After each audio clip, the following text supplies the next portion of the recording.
Hello friends, welcome to my channel. কেমন আছেন সবাই? আশা করি ভালোই আছেন। তো সিমাস কিচেন অ্যান্ড ব্লগ চ্যানেল সবাইকে ওয়েলকাম। তো আমরা বেরিয়ে পড়লাম কলকাতা থেকে মন্দারমণির উদ্দেশ্যে। তো মন্দারমণি গিয়ে এখানে ঘুরতে যাব। তো এখানে আমি সবার সাথে ইন্ট্রোডিউস করিয়ে দিচ্ছি। আমার ভাই তো ছিল, হাজব্যান্ড, ভাইয়ের বউ, ছেলে মেয়ে, আমার ছেলেও। তো সবাই একসাথে বেরিয়ে পড়লাম, মন্দারমণি ঘুরবো, খুব আনন্দ করব। ছেলেকে ভর্তি করতে গেছিলাম কলকাতা।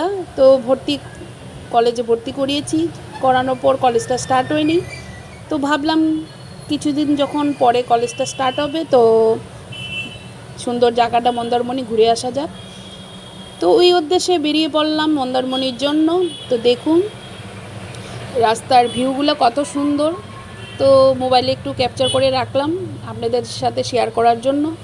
অনেক দিন হয়ে গেল ভিডিওটার, কিন্তু আপনাদের সাথে আমি ভিডিওটা তৈরি করে যে আপনাদের সাথে শেয়ার করব সেটুকু সময়ও আমার পাইনি, খুবই ব্যস্ত ছিলাম। আজ কাজের ফাঁকে মনে করলাম এই ভিডিওটা করে আপনাদের সাথে আমি শেয়ার করি। এত সুন্দর রাস্তা, গাছপালা দেখতে খুবই ভালো লাগে। মনে হয় যে গাড়িটা চলতেই থাকুক, কোনোখানে যাতে না থামে, এত ভালো লাগছিল। তো যেতে যেতে অনেক মজাই করছিলাম, অনেক কথাই বলছিলাম। তো কিছু কিছু ভিডিও করলাম, তো সবাই মজা করছিলাম। তো এইভাবে অনেকটাই রাস্তা, যেখানে আমরা ছিলাম কলকাতাতে, ওখান থেকে মন্দারমণি যাওয়ার প্রায় 6 থেকে 7 ঘন্টা লেগে গেল। তো 6-7 ঘন্টা এই গাড়িতেই জার্নি করেছি।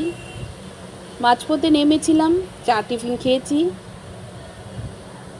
তো খুবই মজা হচ্ছিল, কিন্তু মাঝখান দিয়ে মেয়ের জন্য মনটা খারাপ লাগছিল, কারণ মেয়ে তো আগরতলা বাড়িতেই ছিল শাশুড়িমার কাছে, আর ছেলেকে তো ভর্তি করতে নিয়ে গেছিলাম। তো ছেলেও আমাদের সাথে ছিল, মেয়ে তো যেতে পারেনি, মনটা খুব খারাপ লাগছিল। ও যদি থাকতো তো আরও ভালো লাগতো। তো বেরিয়ে পড়লাম। তো এটাই আপনাদের সাথে আমি দেখাচ্ছি, রাস্তার মধ্যে বসে আছি, সবাই আনন্দ করছি, ফটো তুলছি, কথা বলছি। আমার পুচকি সোনা মাকে দেখাচ্ছি ভিডিওতে। দেখো সোনা মা তাকিয়ে আছে, খুব দুষ্টু, খুব দুষ্টু, খুব মজা করে, সবাইকে হাই হ্যালো বলছে। আর এদিক দিয়ে তো হাজব্যান্ড জানি কি ভাবছে, আপন মনে চিন্তা করছে। তো এইভাবে করে করে রাস্তা তো কাটছেই না, অনেকটা রাস্তা, অনেকটা পথ, 6-7 ঘন্টার রাস্তা খুব খুব একটা কম না, অনেকটাই সময় লেগে গেল। তো এইভাবে করতে করতে আমরা চলে আসলাম মন্দারমণি রিসোর্টে। তো দেখুন রিসোর্টটা কি সুন্দর, কি সুন্দর ভিউ। আমরা ভিতরের দিকে ঢুকে গেলাম। যখন আমরা গাড়িটা থামিয়েছিলাম ওই ভিডিওটা তো করতে পারিনি, কারণ খুবই বৃষ্টি হচ্ছিল, মোবাইলটা বের করতে পারিনি। তো ভিউটা দেখাচ্ছি, এখন বৃষ্টিটা একটু থামলো, তাই একটু একটু বৃষ্টি পড়ছে। তো ভিডিওটা আপনাদের সাথে আমি দেখাচ্ছি কোন হোটেলে আমরা ছিলাম। এত সুন্দর, আর কি সুন্দর সুন্দর ফুলের গাছ, সুইমিং পুল, মাঝখানে সুইমিং পুল, 2 সাইডে লজ, খুবই দারুণ লাগছিল। তার উল্টো সাইডে, গেটের উল্টো সাইডে বিচের রাস্তা। তো বিচের রাস্তাতে কিভাবে আমরা যাব, কি করব, সবটাই আপনাদের সাথে আমি শেয়ার করব। তো দেখুন হোটেলের ভিতরে ছিলাম, তো কিছু ভিডিও আপনাদের সাথে শেয়ার করছি। দেখুন সকালের টিফিনও নিয়ে আসছি, হোটেল থেকেই কমপ্লিমেন্ট ছিল টিফিন। তো টিফিন খেলাম, খেয়ে বেরিয়ে পড়লাম বিচের উদ্দেশ্যে। মন্দারমণি বিচটা ছিল, আমরা যে হোটেলে ছিলাম ওই হোটেলে উল্টো সাইডে গেট ছিল ওই বিচে যাওয়ার জন্য। তো ভাইয়ের বউ হাই এলো বলছে সবাইকে, এদিক দিয়ে হাজব্যান্ডও হাঁটছে, আর এদিক দিয়ে আমি যে ভিডিও করছি হাজব্যান্ডও হাসছে।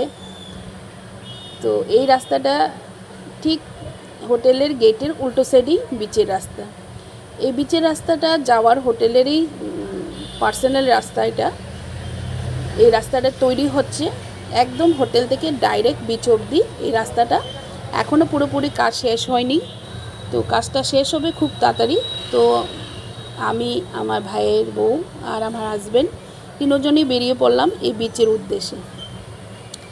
আর ছেলে, ভাইয়ের ছেলে মেয়ে আর আমার ভাই, ওরাও আসবে পিছন থেকে। ওরা মোটামুটি আমাদের আগেই চলে আসছে। তো দেখুন এদিক দিয়ে যাচ্ছে, দূর থেকে দেখা যাচ্ছে। ভাইও আছে, ভাইয়ের ছেলে মেয়ে, আমার ছেলে, সবাই আছে। ওরা আমাদের আগেই চলে এসছে। আমরা একটু পিছনে ছিলাম, যেহেতু আমি ভিডিও করছি আমার তো পিছনে থাকতেই লাগবে। সবাই ভিডিওটা তো আমি ক্যাপচার না করতে পারলে আপনাদের সাথে আমি শেয়ার করতে পারবো না, তাই আপনাদের সাথে শেয়ার করলাম। এত সুন্দর জায়গা, মনে হয় যে শান্ত মনে বসেই থাকি। এই জায়গাটা আসলে আর যেতে ইচ্ছা করে না, মনে হয় সারাদিন বসে থাকি। বাতাসও দিচ্ছিল, গুড়ি গুড়ি বৃষ্টিও পড়ছিল, খুবই ভালো লাগছিল, খুবই মজা করেছি। আর কিছুক্ষণ গিয়ে একটু চর, বালুর চর থাকে আর একটু জল থাকে।